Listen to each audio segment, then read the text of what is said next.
BPBAP Ujung Bate menggelar acara pisah sambut dan serah terima jabatan Kepala Balai dari Bapak Manijo SSTPI yang telah memimpin sejak tahun 2022 kepada Bapak Wawan Cahyono Asyuri SPI MPI yang resmi menjabat per 17 Juli 2025. Acara berlangsung dengan khidmat dan penuh kehangatan. Proses ini ditandai dengan penandatanganan berita acara serta penyerahan laporan penanggung-jawaban kegiatan BPBAP Ujung Bate tahun 2025 sebagai simbol berakhirnya masa tugas Bapak Manijo.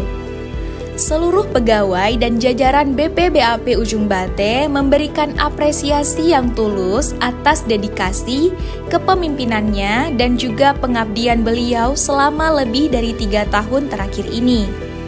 Terima kasih atas semangat, kontribusi, serta kebersamaan yang telah terbangun.